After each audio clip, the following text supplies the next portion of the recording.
It is 7:05 on Tuesday, May 14th, 2019, and we're going to call the school committee meeting to order.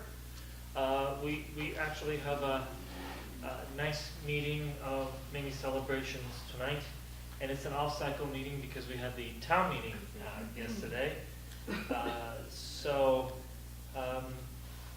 we will quickly start with our usual agenda, and I will suggest a quick change. If we can change the order to have our guests come up first after we're done with the consent agenda, and then if we can go into a very quick executive session and come back from the executive session and then continue the rest of it. How does that sound? Good? All right. So with that, did everybody get a chance to look at the consent agenda, which includes our minutes from May 6th, the warrant that I believe is circulating, 69, and our vote for our approval of the field trip to High Meadows for the senior class trip. Is there a motion? So moved. Thank you. Is there a second? Yeah, second. Thank you. Any questions or comments? Nope. Okay. My quick question is that there are no cost figures for the senior trip. When do you think we can have it? Well, they are paid from the dues that the students pay over the 4 years of high school, so Okay. that we've already put deposits in both for this year and actually for next year's trip as well. Okay. And so we just pay off the balance when we get So there. there will be no cost to the students? Not, I mean, after yeah, this point, outside whatever of the- they're going to pay, they already paid? Is that what we're saying? yes, Okay. yeah. And the reason, Jen, we're asking that question, and we ask it every time, Mhm. is because we don't want any one of our students to be disadvantaged by the cost, and if there is anything that really catches our eye, we want to ask the questions as to how we may be able to help and what different things we are considering, Okay. to make sure that as many of our students. Oh, yeah. No, the can goal go. is to have any senior Cool. who wants to go, All right. to be able to go. Awesome. All right, any other questions or comments? All right, everyone in favor to approve the consent agenda, please say aye. Aye. Aye. Thank you. Thank you. So, in the consent agenda, I believe are both this year and next year? I only saw this year's. I can give you. Okay, we can have. Okay, you- the date for next year's would be Monday, June 1st, 2020. And Okay. then this one is June 3rd, 2019. So we have the 2 dates if we could Okay. get approval. So, and I need to take responsibility. I think last year at the end of the year, it hadn't been, this year should have been approved last year. And I didn't realize that, and Ms. Mahoney, the class advisor. We'll remember that, So- Stephen. I know. We'll hold you accountable That's for why it. I'm saying it on camera. So I can go back and watch it. That's the sword that you're gonna fall on, okay. Yeah, so The we angle is not thought we wide could enough. do 2 birds, 1 stone this year. And one thing about next year, they only had 1 June date. And with our calendar next year that was approved, we're gonna have to do some juggling with the schedule, Yeah. but I'm aware of it, Ms. Blackburn's aware of it. And I think June 1st typically would have been a senior final exam day, and we're just gonna shift things Okay. around a little bit so that. Same location? Same location to High Meadow. So may I ask for one favor then? Given that we're more than a year away from next year's trip, can you come back maybe March or so we can talk about, whatever may be missing at that time? Because I'm assuming you don't have the funds yet finalized for next year's, or do you? Oh, no, we have it. Yeah, we've already. You guys are Yeah. too planned for us. We're not used to that, so. Well, because All it's right. all dues driven? Yeah, yeah, we already have. We have to book the prom this year. All those things, we already have the money. But I in remember, place. maybe I'm confusing it with other trips, but So- students had to actually supplement very close to these trips in the past. So last year, the senior class took the trip to Woodlock in Pennsylvania. They did a 2-night and overnight, which was like their senior class trip. And I think some classes have done that in the past and other classes have not. This year's class I know is not. I don't know about next year's class for a senior trip. So that might be the difference. I think a lot of that was separate fundraising, and some students had to pay out of pocket for that. So just to cover our bases, since we did not have it, at least in our agenda or the package, can we have another motion to approve next year's as well? At least the way it's presented, and then we can make it official. I'll make the motion To- to approve the 2020 senior trip to High Meadows. Thank you. Monday, June 1st. Yeah? Yeah. Thank you. Yeah, I'll second. Any other questions or comments? on- Emery, just real quick, Steve, can you just make sure they're probably gonna need a certificate of insurance from us?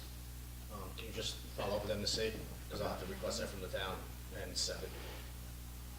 Thank you. All right. With that, yes, all in favor, please say aye. Aye. Aye, thank you. Thank you both very much.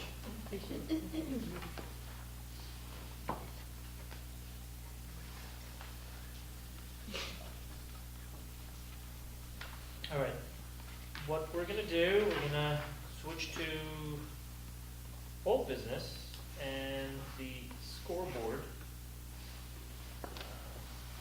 So I think you will lead us on I'm that one. gonna call Ally up. Come on, Ally. Okay.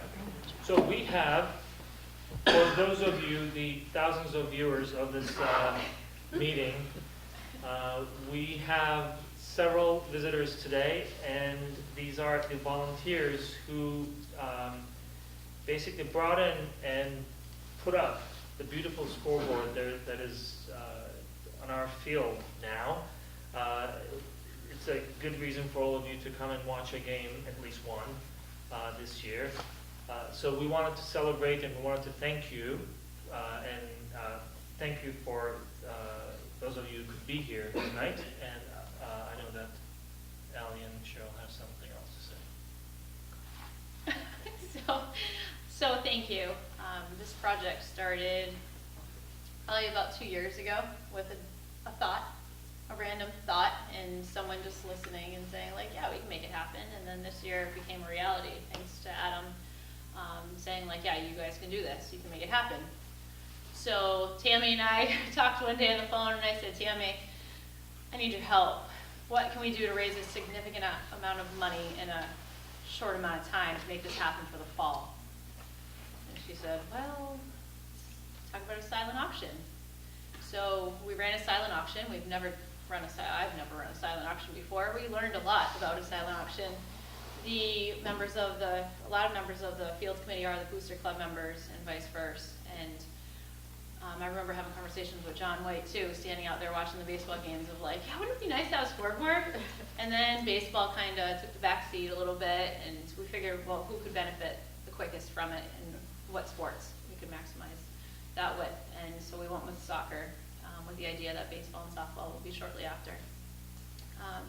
So Tammy and other members of the Booster Club really ran the silent auction and went out and got some incredible donations. All of our coaches, we tasked them with creating baskets, and Joe Danette has a green thumb, and he put together a pretty significant basket. So it was nice that the coaches were involved, the players were involved, so the coaches worked with their players on the team, and they all put something together, and the baskets were quite popular. So I wanted to thank Tammy and the members of the Booster Club for doing that. It was incredible. And it couldn't have happened without you guys. And I feel like when we had the event, we were waiting to get a packed house. And a trend in Granby is a lot of the same people because we're so small, but that's what makes us so special. So we made a significant amount of money, and we came up a tad short, but we were able to utilize some funds that we had in another line and purchase a scoreboard. And then the scoreboard came, and I looked and I said, I don't know one thing about putting this thing up and how to make it happen. So our facility director, Adam, Steven, myself, several people, John, kind of looked at each other and said, well, where do we go from here? So somebody recommended Martin LaLiberty and Mike Emilio and Joe Danette and Kevin Funk Monk and Carlos Sosa and John White and Dan Lemelin, Rob Gould, David Valley, Joe Arabic, Teddy Klikaka, Dan Murdoch, and if I missed anybody, I apologize. Todd Laramie, did I get you? Right. And they just, oh, Jay Willett and Robert Gould, they said just, we got it, we got this, we'll make it happen for you, just don't ask questions.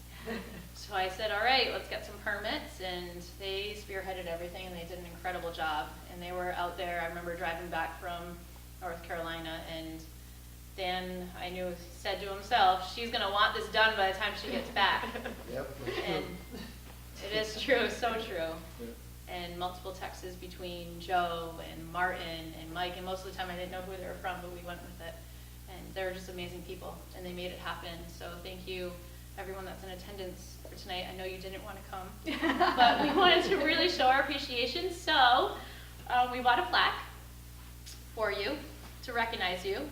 This plaque is going to be mounted on a bench outside. That I'm looking to find one right now. I think it's at Home Depot or Lowe's, but I will get it on clearance and save ourselves a bunch of money. And we will have it landscaped. So as soon as the rain stops and the sun shines, this plaque will live there for you. So thank you again from the bottom of our hearts here at Granby, and the kids are just ecstatic to have it.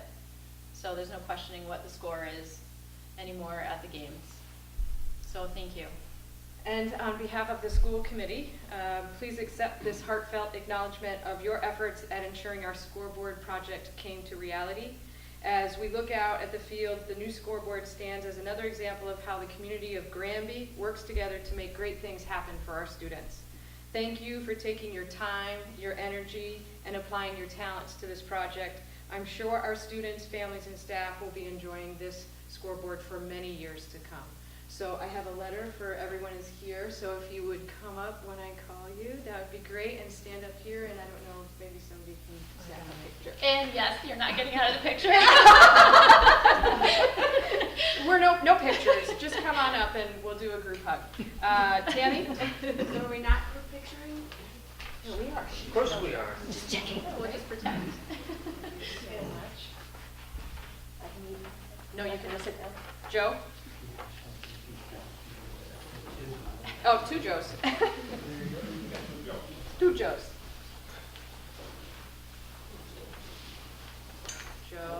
Joe?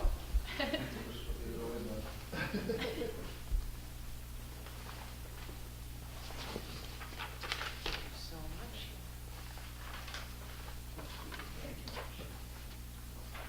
Mike?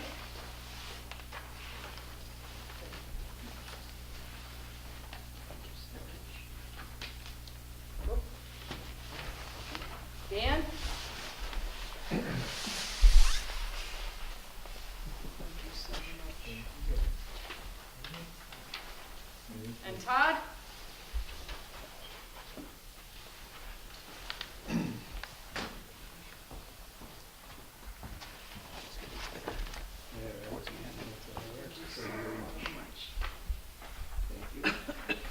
And John and Lisa. I don't know if Lisa's. Yes. All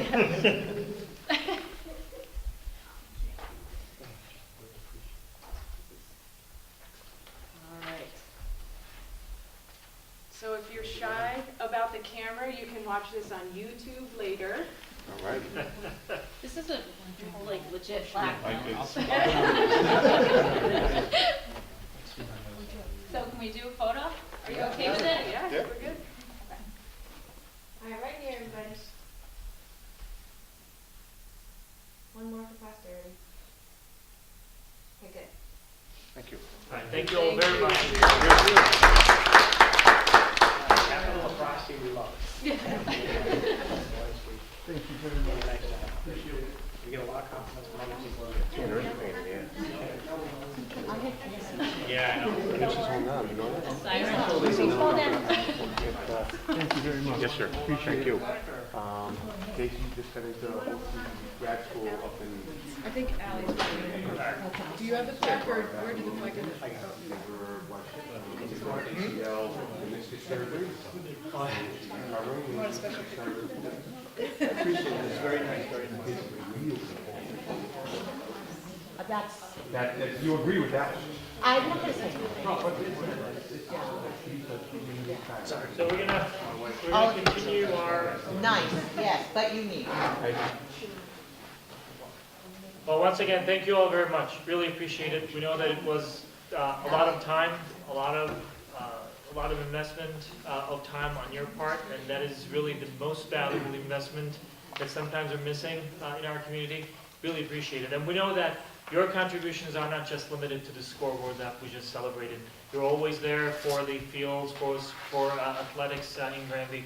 So thanks again. Thank you very much. We'd like to mention, Martin's not here, but Martin was instrumental in getting us all together and schematics and paperwork and doing a lot of running around before we actually did a lot of the labor part of it, so. Yeah. Well, he'll have to go thank you. back and take a look at Exactly. this He'll have to plaque come back and on the visit. bench when it's all nicely landscaped. We'll make them come, Yes. They sit on the Get a bench. solo picture. As we're naming people, Junior Concrete, donated 5 yards of concrete. It's a big number for us to get by with the concrete. So, Thanks for mentioning that, Joe. big concrete. Yeah. Yeah. Thank you. Thank you all. Thank you. Thank you. All right, so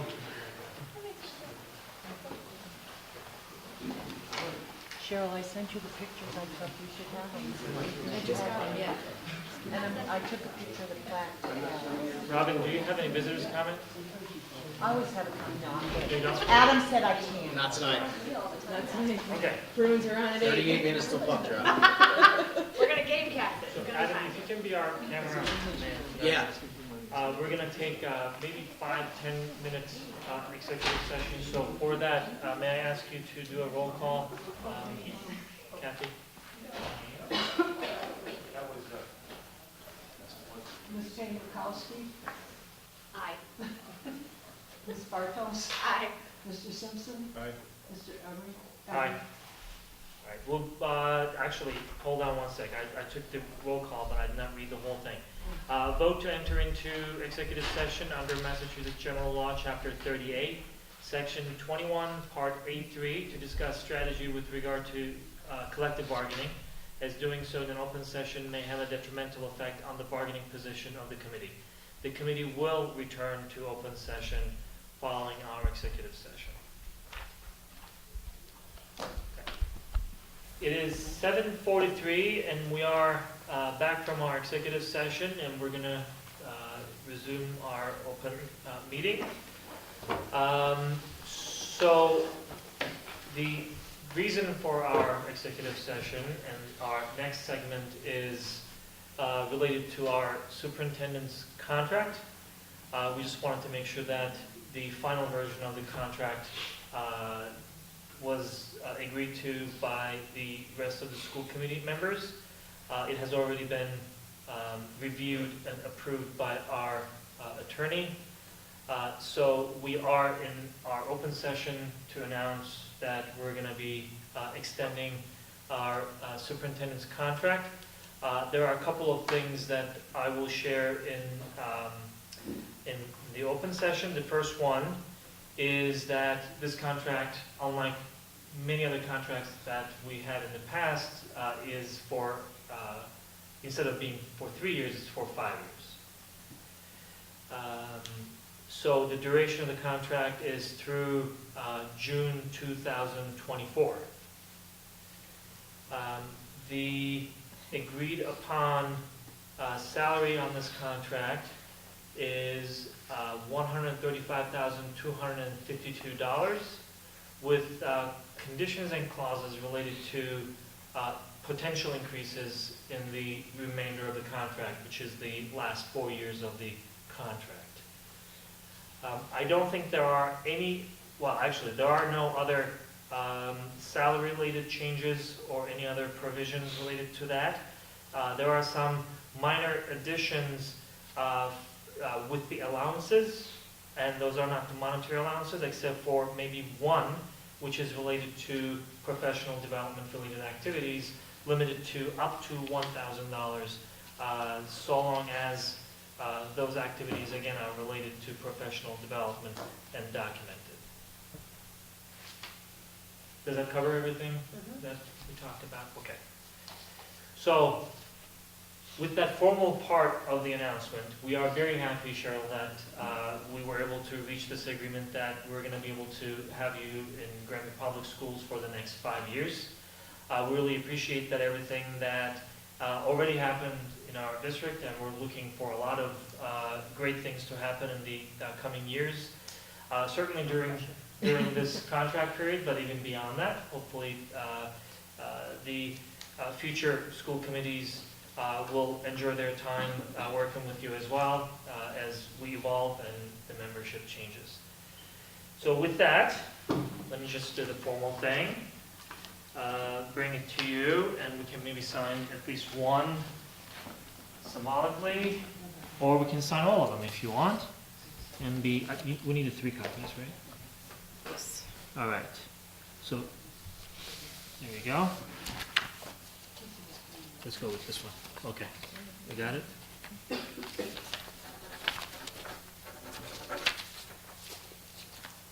Okay. This is the second one.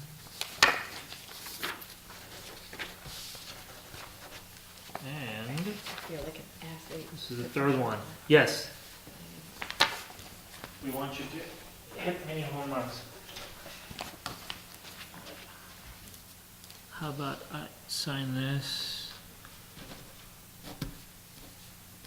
And Deanne, I'll give this to you for you to sign as well.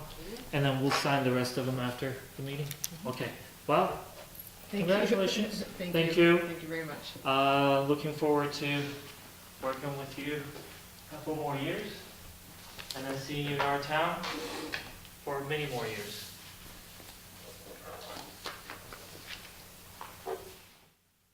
Yes, we can.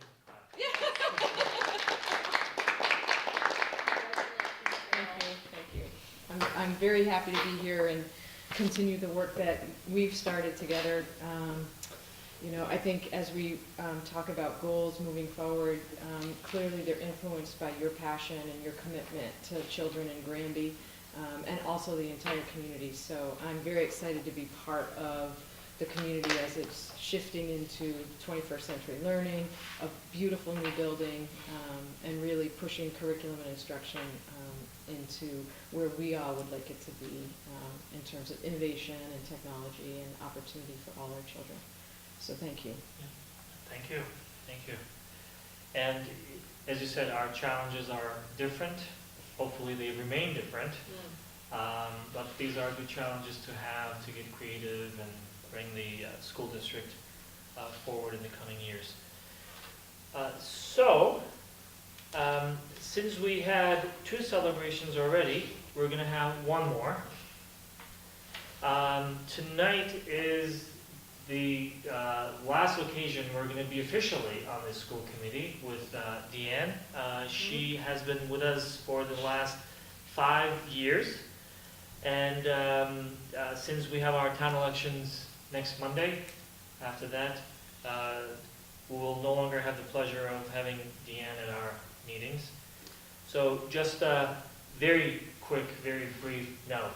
When Deanne came on, I think you came for 1 year, right? Just the first period. You were filling in for someone.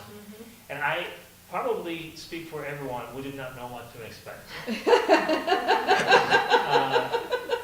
So, you know, part of it is because 1 year is a quick time. There's always the expectation that whoever jumps on for 1 year hopefully would stay longer. But aside from that, there was a school committee that stayed together for several years, and we were just changing. I was, I think, on the committee for a couple of years before that. Then Deanne joined. If you cannot remember, there were some other members on board as well. Some of them came and some of them left. So Deanne basically endured, and she stayed with us for 5 years. In fact, she joined us on that 1 year. She did a 3-year full term, and then after some begging, she decided to come back for another year, and we really appreciate it. Deanne, I will miss you.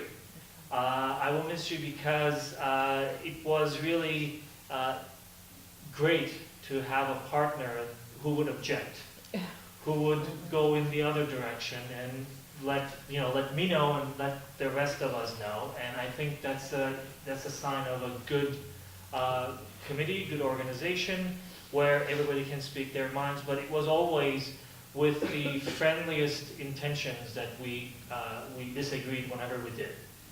But underlying everything that you have done during the last 5 years, your passion for education, public education especially, for the students in this school district, for people in the community to make sure that they understood how schools are so important for them, their lives, their children, and how much you cared about that, I think that came through. So really, really appreciate it. Hopefully you enjoy your retirement and you come back and visit us once in a while as the great things continue to happen in Granby. So I will stop, which is not always easy for me, but anybody else who would like to say a few words, I will turn to you first. As Emery said, I'm a better superintendent for having had you on school committee, and I'm incredibly thankful for that. You've pushed and supported, but always with the best intention of serving children. And so when my decisions sometimes maybe went a little bit wiggly, you were right there saying, is this about kids? And so thank you for reminding me every day what we do for kids in classrooms every day. Thank you. Thank you. All right. So I had a few things that I jotted down too. Yeah. So And we have were cupcakes just having and a water. conversation about paperless environment, Yeah, I and you know. objected to it, and you have your You know notes why? on your cell phone. You know what? I couldn't print. My printer wasn't working at the house. See? So I had to email it to myself. We have the code here. You better. All right, just quickly. To Cheryl, thank you for your passion and your energy and your enthusiasm, your sense of humor, and your dedication to the Granby School District. And you put together an exceptional leadership team, including Adam. And I know it hasn't always been easy, but you've faced all the challenges with a willingness to communicate openly, a desire to solve problems, most importantly with grace and respect for others, even when it was really difficult. So I really appreciate that. To our school committee members, there's good news and there's bad news. And I think we already talked about it, but the bad news is that it usually takes like one full term to really get your feet under you, and the good news is that when you run a second term, you'll be able to just, run with it all. And to Kathy, for your perseverance, especially in the last few years, and I wish you all the best after this year. And to Robin, I still know you as Mrs. Lamorter, but thank you for stepping up and coming into this position that you're in now, like at the exact right time. And most importantly, for your unquestionable dedication to our students. Oh, thank you. And mostly, lastly, to Emery.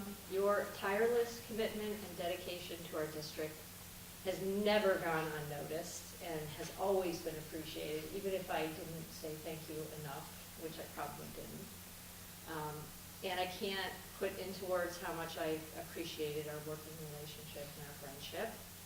And I will too miss our healthy debates and discussions. And you have really helped me in so many ways to be a better person leaving than when I came on this committee. So thank you for that. Thank you.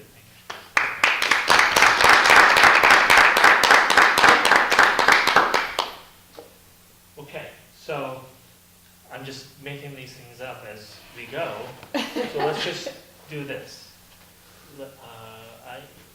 5 minutes to buck her.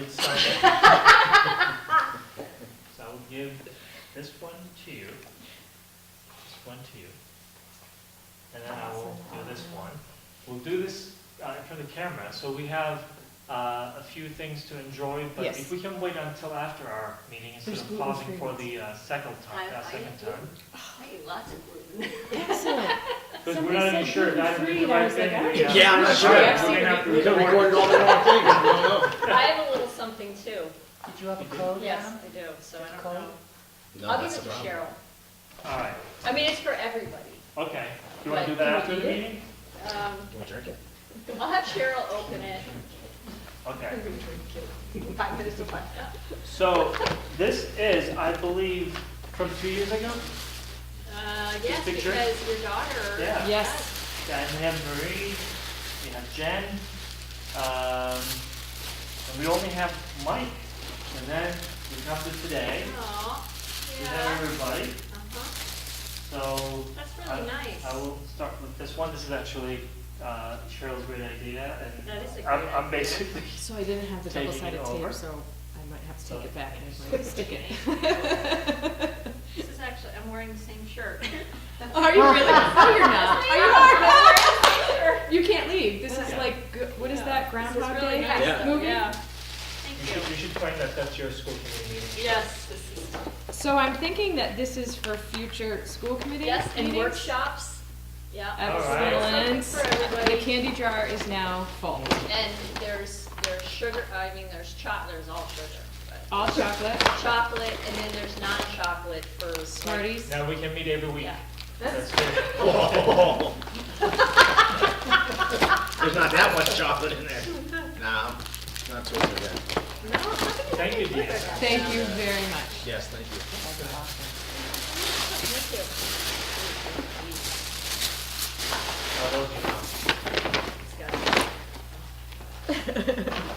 These have to be peanut butter cups? Are these peanut butter cups? No idea. Dark chocolate? Oh my God.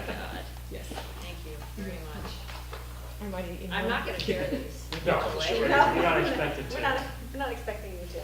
Thank you very much. Oh, thank you. I'm not gonna open this. 'cause I No, don't you'll wanna probably cry.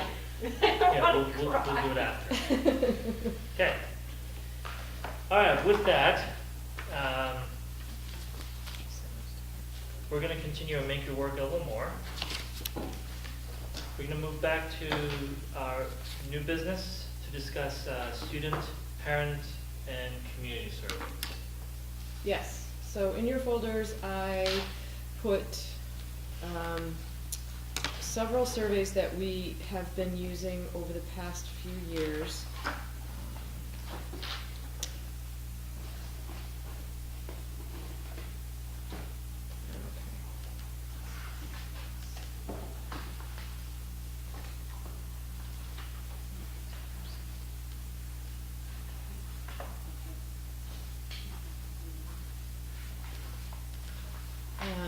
So maybe the easiest way is to start with the community survey, and that is called the Copy of School Climate.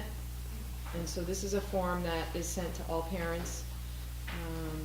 And as you can tell, it was last year, so it has West Street and East Meadow separated, but this will collect data and information from the community. I did share it with you last year. And it is a combination of a few climate and community surveys, and also includes some information that we have to collect for the Office of Civil Rights. Okay. So it's a sort of a one-stop survey to gather a couple of different pieces of information that we need, and then a couple of a little bit of information that we want.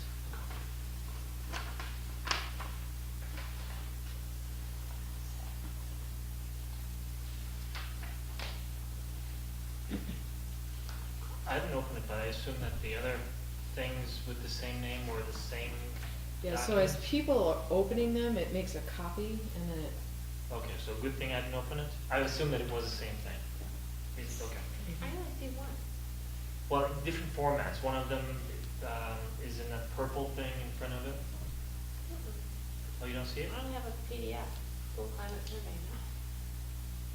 All right, maybe. Oh, I see the copy one now, but it's like not a PDF. right. So is there a difference between the PDF and the other one? No, one is the actual form that goes out in Google Forms and an email with the link, and then the other is just the PDF version. Okay.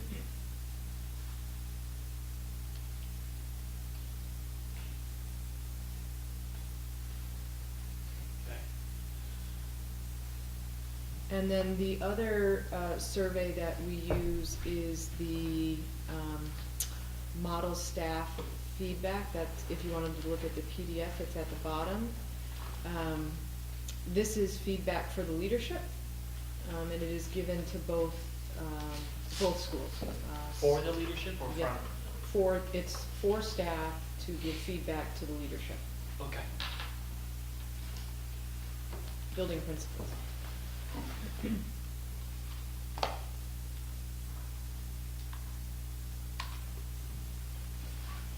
And that form is actually straight from DESI. So there are no changes to that. We used that information right from DESI at our leadership team meetings. Okay. And a couple that are new, although I have had them before, but I haven't shared them with you. I'm not sure why not.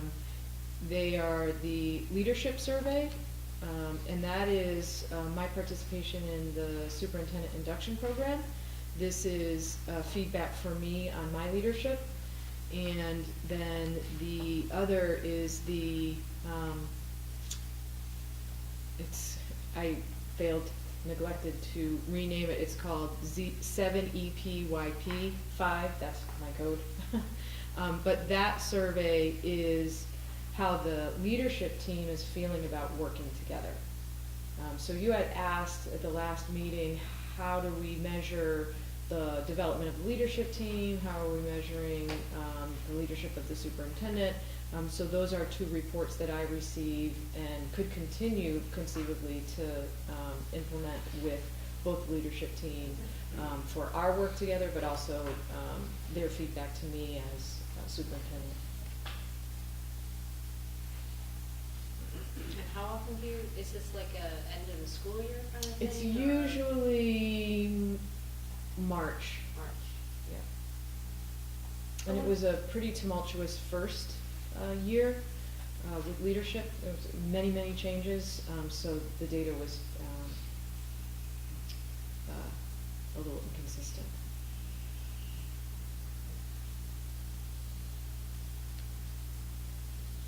And are the two forms, the G35 standard form and G612 standard form, are those what's going out?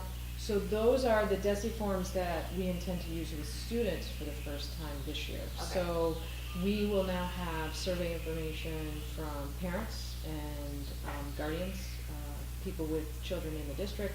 We will have the survey of staff for building principals, for the leadership team, and as you stated, from students.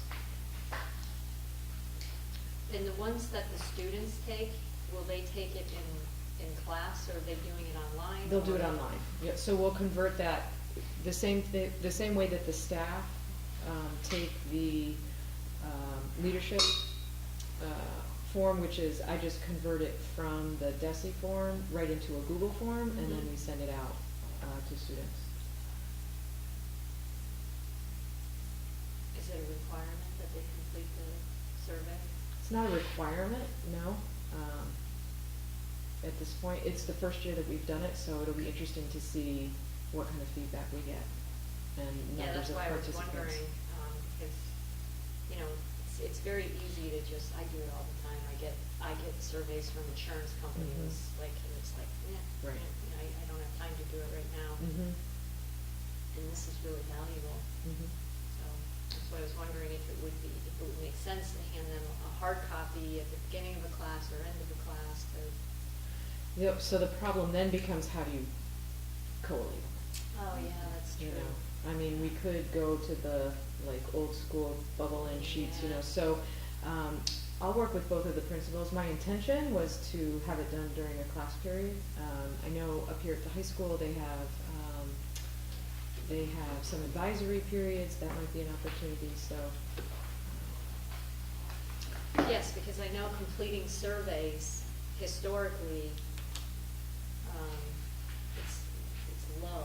Mhm. How many people actually participate in completing the surveys, and in order for surveys to really be helpful and reflective, you need to have a good representation. Mhm. Could they get class credit? Perhaps. I mean, how do we do that for parents? You know, can we give parents credit somehow, or, I don't know, but. It's a good discussion. I believe we had around 30% participation in the community survey. So we'd like that obviously to go much higher. Yeah.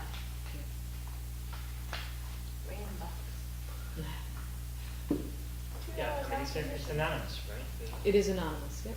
And that's the thing, I mean, if, otherwise, we could ask folks to return if they choose to, and we can give them, I don't know, some, those magnets or something Mhm, like that, mhm. you know, Granby Sports, Granby Rams, that could be it, but, Granby swag. yeah. What I'm hoping for is that, I know that based on YouTube numbers, sometimes up to 100 folks, or 100 viewers, go see what happened. There may be a few more people with them at times, and they may be looking at those things. If they can encourage others, if they are looking at this recording, and get them to participate. And, you know, the stickers and the magnets and the merchandise is all good, but we're hoping that you can provide us the feedback that will help all of us to better understand what you are seeing, what you are not seeing, and how we can improve anything in our school district. So hopefully that will be the driver for everyone who will participate. The unfortunate thing, obviously for me and Deanne, is that we're no longer in this group. And, you know, folks that we can encourage don't necessarily have students in the school district either, but if we can all encourage whoever we see to participate, what is the timeline, what is the deadline for these things? So we typically send out the community survey around the last week in May. Hopefully getting it back before the end of the school year. And then we are careful with the students because they're in MCAS, so as soon as MCAS is over, but before they leave, we send out, our plan is to send out the student surveys, and the staff surveys go out towards the end of the year. Yeah. So you guys already talked about it, but I'm really hoping that we can get a lot of input from the students especially. I don't know if this is something required by DESE, is it, or is this? Originally, it was required. Yeah. And then, at this point, it's not required, but it's considered best practice. Yeah, and it should be, and I think this is something that we missed for a while. We did not really have direct input from students. And the one thing that I wanted to reiterate is that it is difficult for anyone who is evaluating somebody that they see as an authority figure to speak their minds. That's probably true for students as well. So to the extent that we can find the best way to encourage them to share what they think. I mean, there's really nothing here that will be considered critical anyway. It's all constructive. On the comments, you know, I'm pretty sure they can give us some good, constructive, sweet feedback as well, so that, you know, we can use their input to make improvements. The other thing too is when I look at the survey for grades 6 through 12, you know, the students in grades 7 through 12, they have multiple teachers. Right. And this survey is my teacher uses open-ended questions. I don't think it gets an accurate gauge because you know how it is, different teachers. Right. So it's something that the leadership team is going to talk about at our next meeting, which is how to do the survey in 7 through 12 in a meaningful way, that individual teachers will get good feedback, but that we're also not asking students to complete, 5 or 6 Multiple, surveys. yeah, sure. So we're gonna hash that out, what the best way to do that is. Whether it's, we haven't even, that's on our Yeah. to-do list. Yeah, that's a pretty big undertaking. Mm-hmm, mm-hmm. Whatever may be considered more encompassing, would be applicable to the entire school environment. Maybe they can be taken out and it can be a one-time thing, and a few others that may be Mhm. key questions related to their experience in their specific classrooms that can be given separately. Because it's a fairly long survey. If they Mhm. have to take it 6 times, it's 50 or so, 45. Mm-hmm. 45 questions. So that might be one way. No, it might be more around a more nuanced view of grades 7 through 12, meaning culture and climate, feeling supported overall, Right. that kind of questioning. Mm-hmm. Yeah. I think we can use the plural for some of these questions instead of my teacher, my teachers. And that would give us an opportunity to understand how they are feeling overall. Mhm. And things that are really, questions that are really good enough to provide teachers with specific feedback. I don't know, maybe less than 10? I'm just thinking you might get, if there's, one teacher that sticks out as a negative in the, for kids 7 through 12, whatever, I'm thinking of my daughter, because I know that it would totally sway how she would answer this, because that's what's gonna open, so you're likely to either have super positive or super negative, because that's the overall reflection that they're going to get. If you say, my teachers, and, I don't know, what is it, uses a positive tone, even my work needs improvement. If you're having a problem with one teacher, it's gonna be skewed one way or the other. It's like the data becomes irrelevant, I think, because it's, when you're talking about 6 teachers, I feel like I wouldn't want them to take it 6 times, but maybe the ones that are just directly related to classroom behavior of a particular teacher, because that's the data that they would need and that we want to see, right? Like what their overall. Yeah, I mean, we'd like to use it in both ways, the Yeah. nuance of the culture and climate of the school, but also we want to be able to use it with teachers so that the students find their voice and learn how to give feedback. Right. And then teachers can receive that feedback and model, this is some of the feedback I received in the survey, so these are some of the things that I'm going to be doing in my classroom differently. Thank you for providing me, that input so that my practice can change. And that's the culture we're trying to create. It's so that we're all in this world of fearless learning, that feedback is not a scary thing. Right, right. That we're learning how to give and we're learning how to receive that. And so this go around, maybe we're not having every student give the survey for every teacher. Maybe they're picking 2. Maybe it's 2, sections of the day that everyone's in, classes, and we'll Maybe figure it it's out by that way. grade But level? or by, yeah. So at least then you're talking to one team, the 7th grade team. These are the Right. overall, this is the overall Yeah, feedback. or, you get the whole team together, you're in the computer lab and you count off by 6, and 1, you're doing your English teacher, 2, you're doing your math teacher, 3, you're doing so that's random. So you would see you would anticipate a randomness in the responses that would be reflective of the entire grade. So you could do it that way as well. High school gets a little bit trickier, but, Yeah, it does. because they're seeing multiple. And you want the students to feel safe in taking the survey so that they can be open and honest. Exactly. Could And this you, is- I have a question. Is there a possibility of saying, my math teacher, or, here's another way it could go, Could you focus 1 year on math and science and the next year on, you know, English and, language art, you know, the language arts, social studies, things like that? Could you alternate?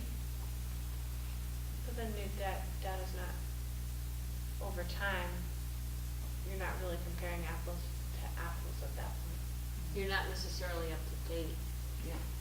Yeah. I like the idea of either the randomness of, you know, putting the kids in a class, you know, the 7th grade in a lab, taking it and, you know, 1 through 6, this is your, And then you identify, you know, this is, you know, I'm assigned my math teacher, I'm assigned my Right. social studies teacher, I'm assigned my, so at least that way they're getting, you know, 15 to 20, they're getting basically a classroom set of responses. Yeah. I still think that there are something, so when we talk about culture, for many elements of culture, you either are making improvements and everybody can speak to it, or you still have certain things that are holding you back. And I don't care if we point fingers and say, well, here it's not working and there it's working.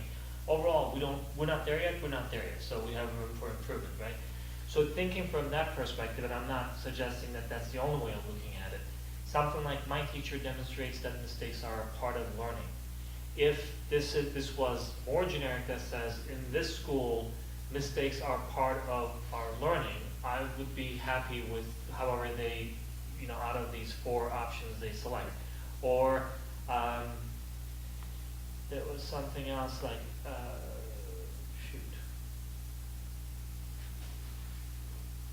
there was something about feedback, you know, that can be more general. Students push each other to do better work in our school. It doesn't have to be in the class, because that shows the camaraderie, the support that they are seeing in the school system. That's what I was referring to. If there's a way to really take those out and make it more culture-based questions, so we can gauge at least that part. Rest of it, yeah, I agree with Jen that you want to really collect enough information that you can track. And my guess is most of our teachers will be interested in seeing how they are viewed, they are considered from the viewpoint of students year after year. And it's interesting, we started with the leaders, with principals, staff giving feedback, and a lot of the same questions, is this anonymous? And then to watch the principals share anonymous feedback and say, this is the feedback I received, so this year I'm gonna be working on communication, let's say I'm gonna be working on, you know, more active communication, weekly communication, these are my strategies. And to watch people as a culture and a community come together and say, okay, feedback's okay. You know, I can give my honest feedback, and the result of my giving the feedback will be hopefully some change, and some understanding, and sometimes some pushback. Sometimes the feedback is given and people don't agree, and groups within the school don't agree with that, and there'll be a healthy, open dialogue and discussion about that. Well, we don't see that. You know, I see this, and then some other people. So in these faculty meetings, they become much more about work and the quality of instruction and how we're working together to improve, versus we're going on this field trip, or, you know, the business of what can happen in schools often. And that's why it's really important to have a high volume of people completing these surveys. Right. Because you do start to see patterns and themes. Yes. Right? I mean, there's a big difference between 20 people sending in a survey and 200 people sending in a survey. Yes. Because Absolutely. themes will emerge. Mhm. And you can take the surveys, you can take They're them more more reliable. serious. They're more Mhm. reliable. Yep, You can take absolutely. them more seriously. Mhm. So when do you think the school committee will be able to get some of these results as analyzed by you? Depends on how much candy's in the bag. All right. There's a lot of candy There's in a that lot of bag. candy in the Alright. bag. So With the amount of candy I was typically- expecting next week or something. Yeah, typically we try to turn it around. It's the first year we're doing students, so I think we'll have some learning on that one. Yeah. But I would think over the summer. Certainly before we start the school year, because we'll be using the surveys in some of our school improvement planning and some of our goal setting for administrators. So, you know this because we have similar conversations all the time. Surveys, year-end evaluations, performance evaluations, I'm not always a huge fan because they're always backward looking. So you get to a point and then, you look back if you want to give some feedback that, hey, things were not really that good or as good as we thought. It's already late to take any action. Is there an opportunity for us, 45 questions is a lot of questions to answer, especially, for young students. Is there an opportunity for us to really get into a structure where we can have very brief surveys? I don't know, 5 to 10 maybe, not even. Key questions that we ask maybe, every 3 months, so we can keep track, and then based on that, we can correct course if there's any opportunity for that.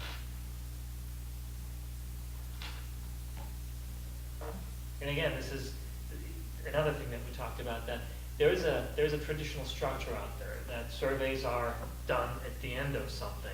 Right. We give feedback at the end of something. We evaluate things after they're almost complete. We can change that thinking if we want to, and start to look forward with the intent of making improvements as we go along. And I think that is the real basis of coaching and feedback, as opposed to, I'm going to give you feedback on something that you can no longer control. Right. Any other questions, comments on the surveys? All right. So, moving to school choice discussion. So you had asked if we had sort of a conceptual understanding of why we participate in school choice and have goals around school choice. We don't have anything written, but when we speak at the leadership team about school choice and the potential openings in classrooms, one of the things that we're trying to do, as you know, in the youngest grades, pre-K through 2, or K through 2, we're trying to keep class size between that 18 to 22 range for the youngest classes. And what's happened in Granby is, if we relied only on resident enrollment, we would have basically 2 classrooms per grade level, but those numbers would go up to the 25, 26, sometimes 27. And so we really use school choice to create that 3rd classroom, and then fill those classrooms up to the 18 to 22. And so that's been our mindset of why and how we use school choice. And then the hope is that those 3 classrooms stay with us through graduation, and that we're able to sustain those numbers without really too much additional resources. So that's basically why we participate in school choice. It's really because our resident enrollment is just at that very odd number. Yeah. So thank you for that. That part was really for the benefit of our broader community, for them to understand what school choice really means for us. School choice in, school choice out, how do we handle it, how do we plan for it. There are some communities that have very large numbers of incoming school choice students, and there are some communities that have very large numbers of outgoing students. Sometimes it is taking as an indication as to what is there and what is not, and we talked about this for several years, and then some of the things that we tried to put in place were designed to address those concerns that we've been hearing from students who in the past years decided to school choice out. But the other couple of things that I wanted to really keep as an ongoing conversation related to school choice. One is from a planning perspective. We are at a good place where we are seeing a lot of folks coming to Granby, And we are keeping ourselves, as you just mentioned, to certain class sizes. Do we have an opportunity to really plan based on what we know so that we don't get to a point where we have a lot of school choice coming in, yet, this classroom size is now getting larger because we also have a lot of folks moving into Granby. Hopefully that will be the case in the next few years. It started already, but hopefully we see it as an ongoing trend. And the third thing is related to the budgeting aspect of it. And that's something that caught my eye as I was looking at the graphical visuals that represent school choice and school choice out versus the dollars that we are seeing. So especially in one year, I think I shared with you was 2019 for this year. I don't know if the numbers are finalized, but when you look at DESI's chart, if you go with the $5,000 cap, which in most cases it's more than $5,000 that we are receiving, and hit it against the number of incoming students, we don't seem to have received what I would have expected. At $5,000, it should have been something like $515,000. At the average of $5,400, it should have been a lot more than that, because we have 103 students, according to DESI, full-time equivalent coming into Granby. And that is what I'm trying to understand, what that means for us. This is almost a tail result of getting into the budget in a little more detail to better understand charter school in, charter school out, school choice in, school choice out, because some of those figures, once they are established in our budget, we seem to stop conversation and we don't really go and revisit and adjust at the end of the year. And even if we do adjust, we don't know what that means for us. Because if you make an adjustment to a school budget at the end of the year, then the funds may no longer be available to us because it's already the end of the year, unless there's a formula that allows us to do that. And I don't know. That's partly to really educate myself and to make sure that our school committee is informed to the point that we can have those conversations with everyone. But it's important for us from a budget perspective, Adam, for you, as we were having those conversations. That's why I brought that up. The second thing, if you don't mind, one last thing, not the second thing, obviously, is the fourth thing in this context. It's the broader number of students that we have in our school district. That doesn't always seem to be clear. Part of it is because of how DESI calculates and the number of students. We'll look at enrollment, they look at resident students, and then we'll look at all the students, including homeschooled and everybody else, and they sometimes exclude some or include some others. Is there a better way for us to understand that enrollment on an ongoing basis? I know that early in the year we had said that we would have, as students came in or moved out, we would have those conversations. So, in your folder is the updated enrollment that the administrative assistants are doing at each of the schools. The intent is to use the data manager to do exactly what you're talking about, which is to ensure that our enrollment numbers are at the building level for the admin assistants is exactly what we're seeing in Sims, which is exactly what we're seeing in the reimbursements on the cherry sheet. So that will be one of the primary roles of the data manager, is to track all of that. And that is work that David does now with the secretaries, but where we, I think, for the school committee, we don't pull the information out of Sims, we're pulling it out of some data entry that the admin assistants are doing, and that's, I think, where sometimes we're not as accurate as we should be, and we're not using the data that the state is seeing. So that's the direction I'd like to go in, and then have Adam be following up with the financial side, which is, are we getting what we're supposed to be getting for every student, and are we being assessed for students that we shouldn't be assessed for? And that's work that we've been doing the past couple of weeks, because our charter school numbers don't seem to be lining up. So. Thank you for that. because there seems to be two sides to it. When we talk about foundation formula, we're talking about resident students, and that's primarily based on that. School choice gets added afterwards as they happen.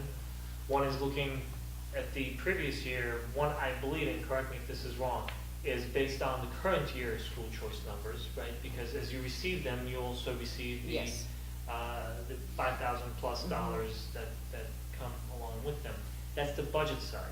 The other side is how we were really showing the impact of certain things that are happening in the school district. So, for instance, the numbers that you just shared is showing that we have 741 students as of May 1st in our school district, which was 701, I believe, at the end of last year. I don't know if I'm off on that one. Somewhere too, I think, but. Something, but low Yeah. 700 or so, so it's 30 plus, close to 40 new students. I think those are the numbers that we like sharing with the community, because it shows that things are happening, and the enrollment story now is a better story for us, and hopefully will remain that way for a while. Understanding that it's going to go up to a certain point and it's going to plateau. We can't bring people to Western Massachusetts on our own and to Granby on our own, so it will plateau, but how do we really manage those numbers? That's another number that we should keep track of. Any questions? All right, going to old business. This was the top item on old business, the enrollment. So you spoke to enrollment. I do have the updated. So my Why am I not seeing follow-up it? question to this, it is titled Copy of 2018-2019. Oh, yes. Sorry. Do we know where we are going to be in September today? Do we know what the changes are likely to be to these numbers? At this point, we're not hearing much change. Typically, we start to hear about students making decisions for private and charter. We've heard of a few, but certainly not the numbers that we have heard in the past. A few school choice families that are choosing to go back to their home districts for a variety of reasons, but in general, the numbers seem pretty stable. When do they have to let us know by? I don't. Isn't there like I was always under the impression, clearly falsely, that there was like a deadline for starting school, like to apply for school choice. To see if there was a way to reduce the number of goals to maybe 3 in each area, and then share a measurement, whatever, however we're going to be deciding that it's working or not. That will allow us to have continuous conversations similar to what I mentioned during the survey dialogue, so that we can just revisit it maybe every so many months and then say, hey, how things are going, and is there anything that we can do to help, or hey, this looks like everything is going well and beyond. What are some of the things that we're learning as a result? So I did not realize, I apologize, that you had not put it in the folder, so I will, or you can put it in this folder if you don't mind. And that should be the basis of our discussion of superintendent evaluation, even though it says superintendent evaluation. Just wanted to have the foundation for it, which is your goals, basically. So, are we still going to have to use the state one with their grid the way that is, or are we going to be more flexible and stick with maybe parts of that, but then our own stuff? The latter. The latter. Yep. So we're going to use a state structure, because whatever the elements that they are asking us to evaluate are, some of them are required, some of them are pretty well set, but the way they're asking us to evaluate, I completely agree with you, and it is painful. You would probably agree too.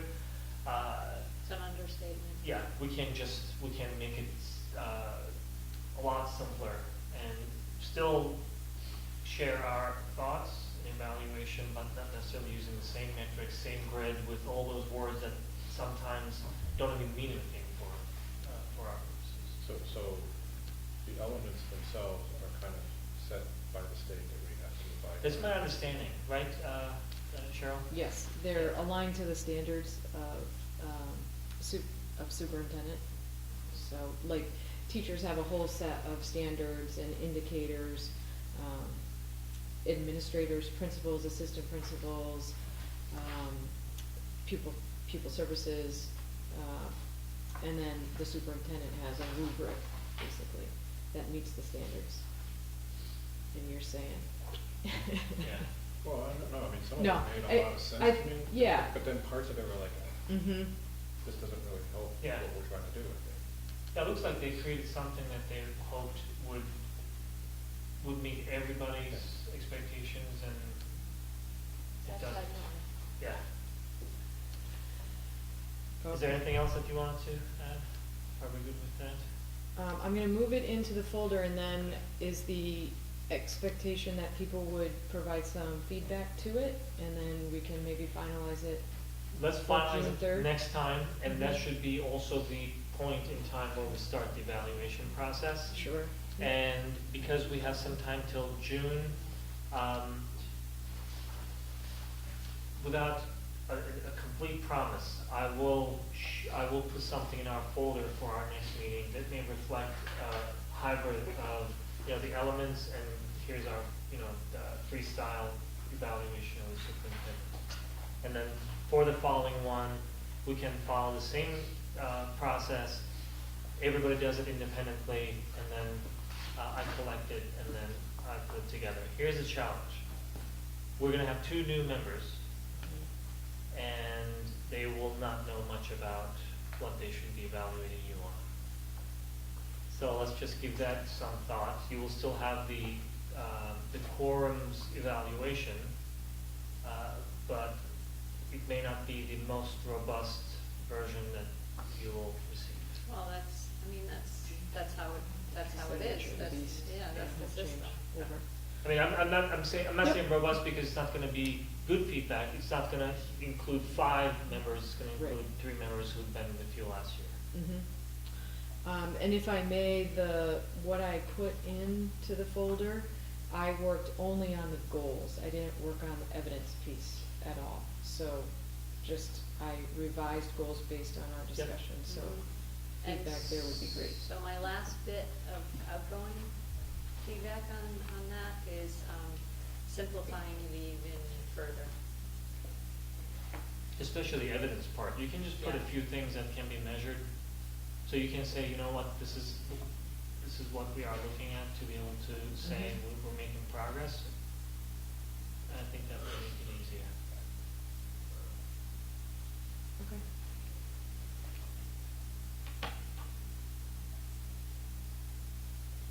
Okay, any other questions? All right, so moving to our standing reports. Do you have a superintendent's report? You do not? I do. Okay. Adam, do you have anything No. on the budget? Nope. So, just a quick update Mm-hmm. that, since our approval of our budget, there were a couple of changes based on the conversations that we had with the finance committee. At least the initial change was based on that. There are some elements of the budget that are embedded in the in-kind sheet. We don't really touch those, and those numbers are updated by the state in this thing called the chair sheet, which includes some of the figures that are updated by the state, as I said. So, of those, the charter school related figures for income, for reimbursement and outgoing are 2. And then school choice outgoing is the other. School choice incoming, I think that comes outside of the in-kind anyway, so we don't include it in there. So one of those figures had changed, as you remember, when we were discussing it with the finance committee. So, and that was the House Ways and Means version. So the finance committee voted to adopt that version of the state budget, which had about $82,000 more on the charter school sending, I think, Yeah, something yeah. like that. The assessment. Soon after, within about 2 weeks, the Senate actually came out with its own version, which changed another line item now in favor of the schools for a About total $52,000. $52,000 or so. So now we have an in-kind sheet that is not reflecting the $52,000 that was added in favor of the schools. So, you know, I'm gonna send a spreadsheet to the Finance Committee that will show the changes through each one of those iterations each year, FY16 through FY20, how it moves from governors to House to Senate and then the conference. And also comparing those figures to the in-kind on a separate tab, how each year, when you look at those figures at the end of the year with the actuals, what we are seeing, whether or not those final figures are favorable to the town, favorable to the school, positive, negative, I think we called it loss, gain, and all that stuff. So when we looked at it, for the fiscal year starting in FY16 through FY19, currently we are seeing something like $130,000 or so as a loss for the schools, because the in-kind sheet actually had some amount that was in excess of what the schools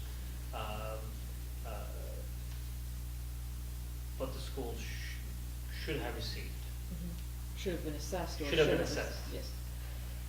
If we include this year, 52,000, and we cannot do anything about it, and I don't know if we're gonna have more conversations about that, but at the last notice, there was, the intent was not to change anything and keep it the way it is. So that total amount goes to $188,000. I'm mentioning this because last night wasn't the budget conversation at the town meeting, and one of the items that we discussed was related to that, the invoice from a previous fiscal year. So the article read that the $11,000 amount was going to be taken out of free cash. When you think about it, and you know, someone stood up and asked, and we expected, you know, it's a good question, should this be taken out of the school budget? And you know, the Finance Committee said no, the town treasurer said no for a couple of different reasons, but they said, let's just pay this and be done. But I also want people to understand that every year as we're having these conversations, there are some amounts that are changing that we're not really looking at the end of the year to see how the actuals are. And as a result, you know, in-kind sheet, the last 4 fiscal years, if we include next year's, anywhere from $130,000 to $188,000. The schools did not receive the amount that they should have received. So how can Granby say that they're not going to give us the additional, because they voted to go with the Senate, the Ways and Means? Yeah, so a couple things here. Typically, the Finance Committee doesn't dictate to us what our budget could be. Like, we should be building on the governor's budget and then reconciling at the end. Because if, and it didn't happen in this case, but if it did in the future where the state gave us more Chapter 70 funding than they did in the House Ways and Means budget, we have to get that money from the town. So for the Finance Committee to say that that's the budget that we're gonna go with, it's technically not in their purview to do that. We should be building our budget based on the governor's budget, the original budget that comes out in the 3rd or 4th week of January, and then waiting until Governor Baker signs his final bill into legislation and reconcile at that point. But we shouldn't be at each version of the budget building another budget. And I think this is a perfect opportunity for education to happen, for everyone, Select Board, FinCom, to listen to DESE and some folks from the Department of Revenue to come in and explain it. Because this has been a pattern in Granby that really is not a pattern elsewhere. Mhm. And it's a really good opportunity for us to become more transparent and more accurate with the flow of the budget process. Have we reached out to anybody at DESI or the DOR to, Yeah, to come and make some sort of yes, presentation? yep, yep, and so, although we lie within the town, the school department has their own governing body, which is the school committee, who makes decisions, policy-related decisions, but also votes on the budget. So the town really, and I've said this before, the town really cuts us a check for what we want in our budget, and it's up to us and the school committee to build that budget and approve what we spend that money on. So it's just like Cheryl said, it's an education, it's educating everybody in the whole process, but it's just not practice to change the budget every version that comes out, because there are gonna be changes. And again, if there was a change in Chapter 70 funds, either for us or against us, we would have to change that again, no matter what the Finance Committee voted on in the House Ways and Means budget. So, So if we reached out to them, is this something that's gonna take place soon, so that it can impact what, you know, the town meeting and the town vote coming up in a month? Or is this something that you're looking at so for next again, fiscal year? it depends.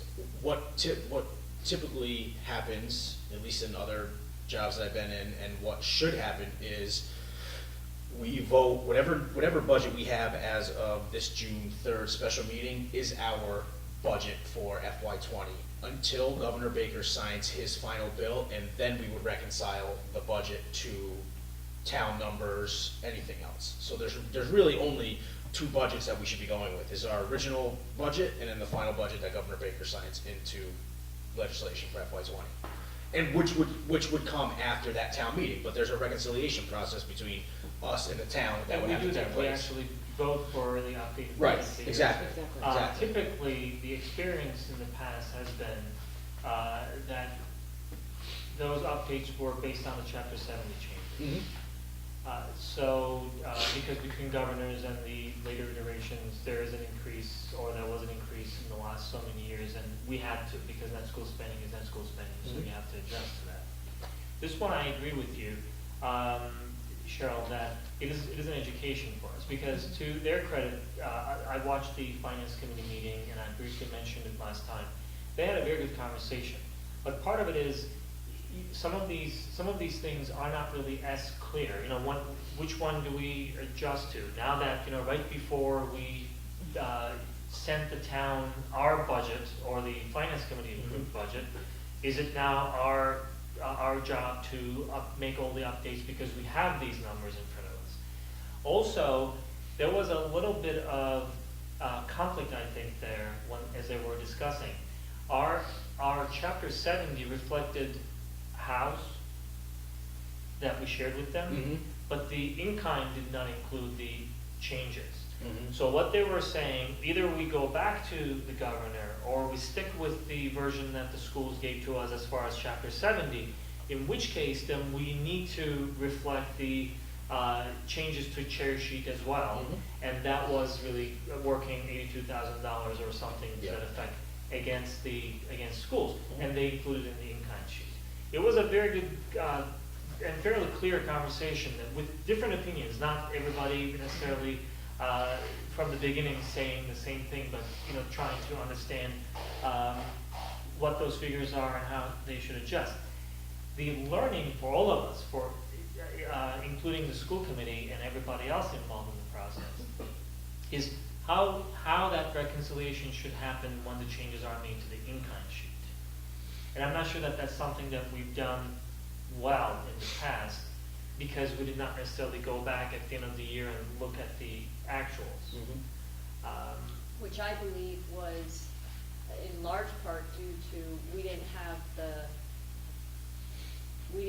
manpower to do that, or the woman power to do, we just didn't have a full-time person to do that. And Yeah. now we do, so I'm confident that this process is going to go much more smoothly this year. Mhm. So how does that impact us for next month? Like, well, where do we stand right now? Honestly, it doesn't really impact us at all, and that was a conversation I had with John as well, John Libera. Overall, our budget is our budget, because our budget was really based on net school spending, and we had reflected the latest number in there, plus the override, and that was reflected in there, and they're all good with that. What happens is, as you remember, we take the net school spending, we add the override to it, and then we start subtracting what doesn't belong to the operating budget. And that includes the in-kind, it includes transportation and all that. So when the number that you have to subtract from that top line is larger, what is left for operational purposes is smaller. So in-kind being one of those numbers that we take out of the overall number, that leaves a small $52,000 or so smaller number for operational purposes. That's basically what that means for us. Otherwise, our overall budget is the same budget. Right, so I guess my question is, If we have 52 less, where does it, Yeah. Well, where that's, does I it think, I impact? guess that's the conversation that Cheryl and the administrative team are having, because we don't know, one, where we're gonna land, whether or not there will be some adjustments to it as well, and whether or not it means some adjustments for some other things that, they were planning on doing. Given that some of the technology investment is expected to be made up front, whether it's gonna have any impact on that, we're gonna find out as we get to the early June meeting. We don't know that yet. Please don't take it away from technology again. I mean, we're so No, I mean, close. No, it it's just not. means It's- how is it gonna get paid? Yeah, no, it's not getting taken away, no. Yeah, so it seems to me, and, I'm with you, Adam, we have to pick something at some point in time to work with, and we need to stay consistent with that, not only that year, but year after year after year. This is how we do it. We start with this, and then we build around that, and yes, things change, but until it's signed, things can change right up to the minute it's signed. So to get all worked up about things in the interim is. Right, so not again, productive, I don't think. best practice is to build your budget on the governor's, initial budget, and then reconcile at the end when the governor signs. He takes into consideration the House suggestions, he takes into consideration Senate suggestions, he puts his input in there again, and then he signs a bill into legislation. That's when you shore up your budget. So really, for us, there should only be 2 points where we're budgeting and reconciling, and that's at the beginning and at the very end. Yeah, No. and I think that's, yeah. I think we'll agree to that, because, Right. and that's part of the education. In fact, us understanding numbers and being able to articulate how that process works are two different things, it Mhm. seems, because we're not able to tell the story in a way everybody understands. And we always took some onus on that one because it gets complicated. But I completely agree with what you said, that if we go with the governors and then wait until he signs off the final iteration of that budget, Mhm. then that gives us an opportunity to be able to say, here's the increase to net school spending, and here are the adjustments that we need to make to in-kind. At that point, everything is all pretty close to final, and then we can go with that. Mhm. At the end of the year, having worked in finance for many years, at the end of the year, in fact, when you have forecasts in various intervals, looking at your actuals and how you're aligning with that, just like you're doing for us Mhm. every month when you're presenting, here's what we had projected and here's what we're spending and actuals versus same thing with food services. We should do some semblance of that at least at the end of the year and look at the actuals. That's our learning. Because when, I asked you the question and you guys prepared a sheet that showed FY16 through FY19 and plus FY20, how things were shaping up through each chamber from governors to the chambers, and then how the numbers were changing, and then how they compared to in-kind. That was learning for me too, Mhm. because I had not seen it like this before. We were just having conversations, there's money left on the table, or maybe this year the schools, next year the town. I did not know what that meant because there was really no figure associated with that. Now we have that. In fact, we should put this one in the in the folder for next time too. Okay. I'll send you the version that I updated. Okay. So in the end, there's really nothing for us to do until it's finally signed, and at that point, we can figure out what we may or may not need to do. Right. So the initial inclination was this. To be very honest, here's how I was thinking. That net school spending would have some changes, and as a result, we would have to revisit and make adjustments as we typically do anyway. And I think what the finance committee was thinking, even the in-kind figures were pretty much close to final because the House had, with the House version, things had changed a little bit.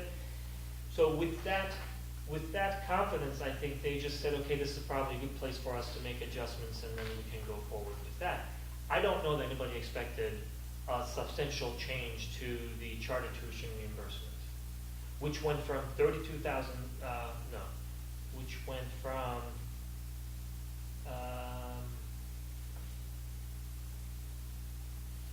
20 to 72, to something like that. Yeah. It was a $52,000 increase in assessment Yeah. that would have then reduced the in-kind, in our favor. Yeah. So, yeah, I can find it here, so I apologize. No, I'm not looking at the correct year. It went from $20,600, although more than that, 631, to 72,816. And charter tuition reimbursement, basically, when you send out students to charter schools, there is an amount that is reimbursed to the originating school district.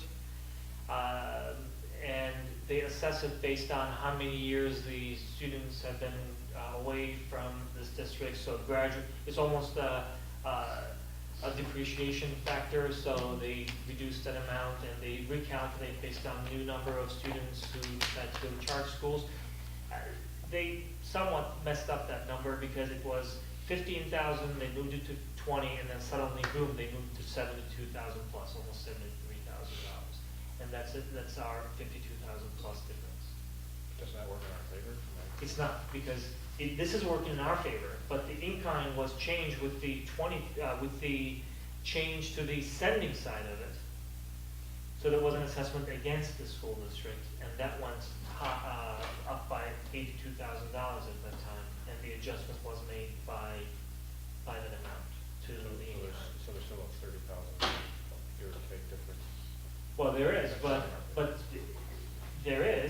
that doesn't mean anything to us because the adjustment was already made to the in-kind with that $82,000 figure. So our current budget is showing that $82,000 figure in there, but it doesn't show the 52,000 change that happened afterwards, and that's what we need to have a conversation So about. I think that's a piece of it. Yeah. We've already taken the hit on the 80 when we haven't received the benefit. Yes, exactly. I got Yep, it. Okay. that's what it is. All right, so any questions on that? I needed to go back to superintendent report. In your folder, I put the job descriptions Yes. for The curriculum. curriculum, Yep. the facilities, I believe that's it, admin assistant. Yes. So, if we could review those, I'd like to be able to post those positions. Okay, can you tell us what? So correct me if I'm wrong. I think we have them again here because you wanted to make sure that the latest version of these things was voted on. Otherwise, we did Right. take a vote with the preliminary versions, but we asked some. Right, some changes, yeah. So what changed here? Only things that we asked for? Yes, so, did you wanna start with the curriculum technology let's do that. coordinator? The summary, I believe, you wanted to make sure that, technology integration was key.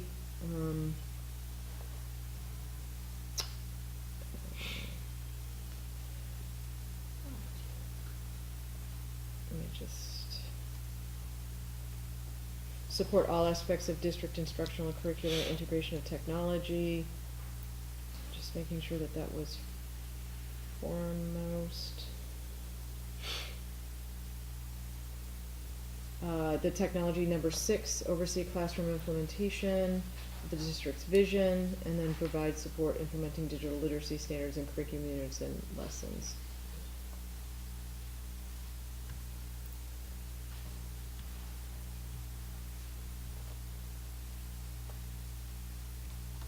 Does this position write grants at all? Yes. Mm-hmm. It's in there. Under grants? No, I mean, just in general. is Yes, it no, expected that they definitely. would- okay. Mm-hmm.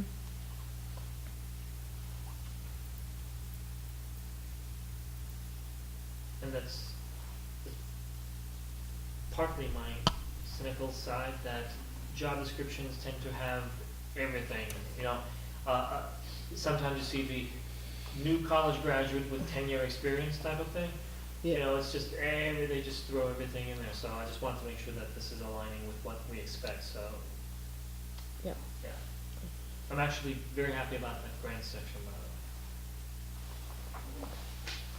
Maybe I don't have to detail the line anymore. Is that technically similar to the grants that Stephen was seeking, like the one that we got Mhm. from WPI and all Right, that? right. That's how I Mhm. read it. Okay. So, typically what happens is we get notified of grant opportunities, and I will ship them off to the building principals, where now I can ship them off to the curriculum technology integration coordinator, to really do some of the legwork and research, and really assist the principals in writing the grants and then following through with the grants. Yeah, actually, I reviewed this already, so Yeah, I'm good with me it. too. I want to give everybody an opportunity. Did everybody? Okay. So just to make sure you wanted to re-vote on this one? Yes. All right, so is there a motion to approve the curriculum and technology integration coordinator position? And I will repeat one question even before we go for the motion. Is it still the title of this position? Okay, all right. I'll make the motion. Thank you. Is there a second? Second. Okay, any other discussion? All in favor, please say aye. Aye. Thank you. So let's And- go to the, I think that. There's two more. There's the school department maintenance facilities coordinator. Oh, yeah.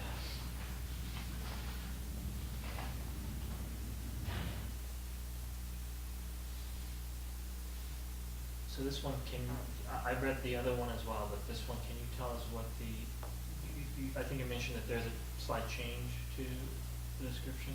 Did we make changes? No, when was the last time you saw this? Actually, I I haven't don't seen think. it. Okay, Yeah, so- this isn't. But you Yeah, it's- mentioned that from what you had envisioned before, there's something Sorry. else that you added Mhm. there. Yep. We, under licensing and certification, we were clear about water treatment 1 license or eligibility. Just to talk on that real quick, so, we currently use Whitewater, who's a, Right. company that would Yeah. do testing. So it would be great for this person, if they have it already, that will be great. And I think David mentioned this in a earlier school committee meeting, that we would still need to have a company like Whitewater to do that testing, just based on liability.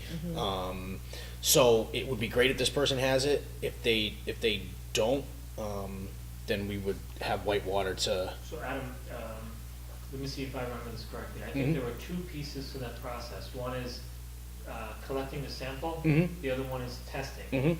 So we were hoping that someone who is, and whoever collects the sample has to be certified as well, correct? Mhm. So we Mhm. are looking for that type of certification in this individual. Right. So we don't have to pay for that sample collection. as Right, well. but it would still be probably in our best interest to have, keep Whitewater on to do that, just because of the liability of, and the magnitude of it, so. So that was the only addition, the water? The other is the removal of supervision of custodians, which the shared position did entail, and this works with the director of facilities. to schedule and provide input into custodial evaluation, but does not supervise. Can schedule, will schedule, but does not supervise. It's more of the disciplinary supervision of the custodians would then fall on me, but in conjunction with this position and the building It's principals. not management. What's that? Not the management. Not the management, not the day-to-day That's why we of, title him out as a coordinator. yeah, Yes. yeah, Okay. yeah. Mhm. But like day-to-day of scheduling, which would, I'd still help out with that, but, ordering supplies, things like that would still fall under this position.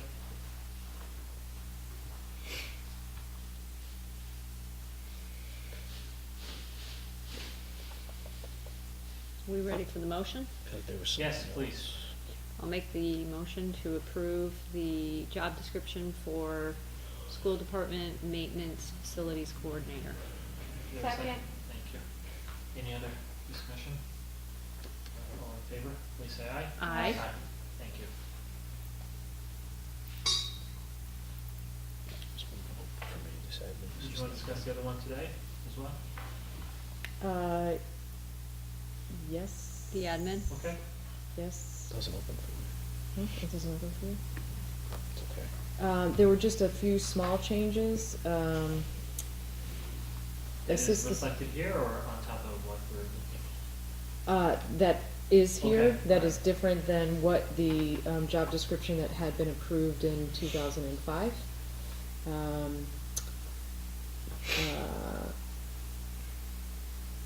Assist the superintendent in creating presentations for school committee and public meetings, I believe is new.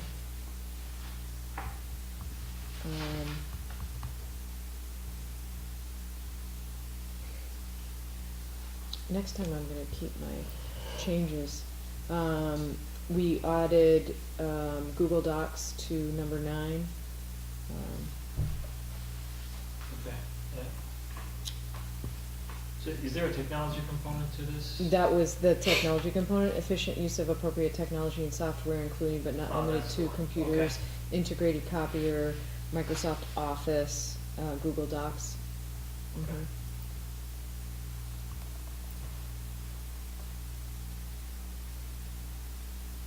And I think those are the major changes.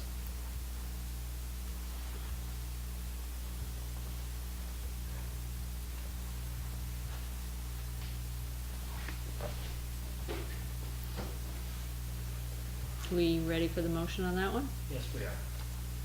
Okay, so I'll make the motion to approve the job description for the administrative assistant to the superintendent. Okay. Is there a second? I'll second. Thank you. In terms of the tasks that you mentioned earlier, such as keeping track of enrollment and all that, those are the administrative assistants to the principals who keep Right, track of them? but the administrative assistant to the superintendent coordinates enrollment for school choice, also keeps track of all private school, charter school, reaches out to all of those schools to collect the information, from those schools about, which Granby students are in attendance. So the thought is with the data manager position, that the data manager would be coordinating now that work of all the Okay. administrative assistants. So, maybe I'm missing it, but is that here or should it be Yes. here?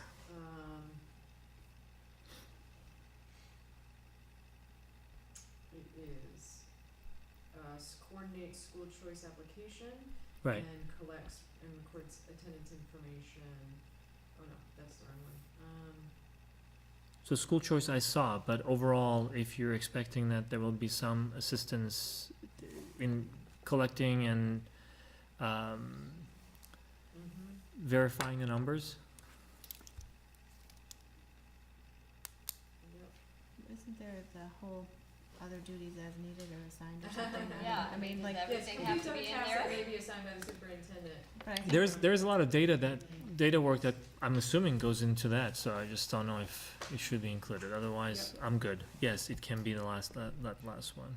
I think if we try to outline, You might scare somebody off. Well, also then you become, you know, yeah, scare somebody off and be like, no. Yep, I thought it was right after All right. choice, but. So what we're saying, let's not scare them and just, you give them the task when they come in. All right, all in favor, please say aye. Aye. Aye, thank you. Bye. Sorry, that wasn't Losing All Jen. right, losing. Going down. okay, I think that's it. I had a question on Yes. the West Street. How's the meadow? Is that planned for the meadow grass to be, you know, those grasses to be added, or the flowers? I know that there was some gaps from last year, and the plan was they were going to be overseeding more. And We'll find out. every time I drive by, I'm thinking this is the time for it to be done, and. You mean out front here? Yeah. You I should thought you see said the West lu- Street. Yeah. If you get a closer look, there are lots of lupins out there that will be blooming. No, but I know that it was decided last year because of all the rain that it washed away a lot of the seeds, Mhm. and that this spring, that they agreed that they were going to be overseeding. And I want to make sure that that gets done. Yeah. Well, I do know that during April vacation, because I was here a couple of days, that they did reseed the grass. And the I saw grass- that, yeah, And the grass is coming up nicely. but I think that was, I don't know about the yeah, that was the flowers. grass in the back, And the front, all the way, all around.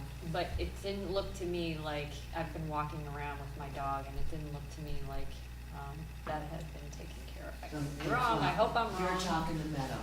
Yes, the not meadow. anything else. But there are loads of lupins and black-eyed Susans out there. And I failed to mention one person, he was on my list, but because David wasn't here tonight. So I just wanted to thank David for his endless amounts of hours securing donations and endless amounts of patience, and I don't think our district could run without him, so thank you,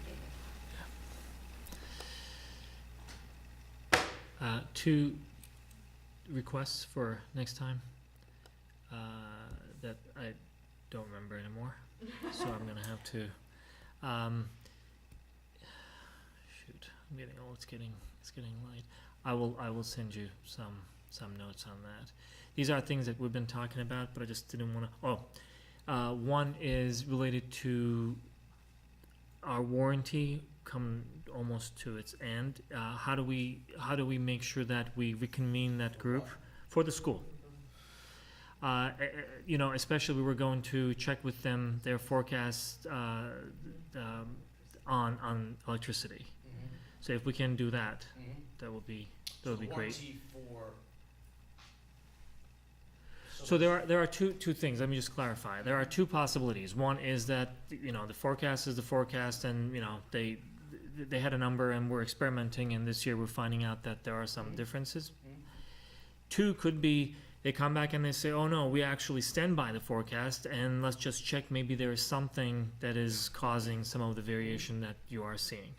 It would be good to have that conversation before they're no longer bound by, you know, our warranty. The second one is related to Chartwells. Yeah. Are we going to have them here next time, we said, or? Yeah, so I was supposed to meet with Ken yesterday, but they were short-staffed, so I think he was helping out. I'm not sure if it was here or East Hampton, but I'm gonna reschedule it for next week, and then my hope is to have them here for the June 3rd meeting. Okay. Do you know how we are tracking on that? So my plan was to go over that with him yesterday, which I never got to, so, Okay. I will do it next week once I reschedule it. All right. Actually, it could be this week, 'cause it's only Tuesday, yeah. Okay. That will be especially important for us to have that, not final, but, you know, close to final assessment of where we are before the town meeting. Tell me, yep. All right. Anything else for the next meeting? Okay. With that, Deanne, thank you very much for everything. Feel free to come back whenever you feel like seeing us. Is she gonna lead us in the vote to adjourn? That's the, Actually, what, is the vice chair, why don't you just, yeah, make the, move us So to I adjourn? make the motion to adjourn our meeting. Is that Alright, yeah, well, I thought you meant that she would took the gavel, basically, close it. Okay.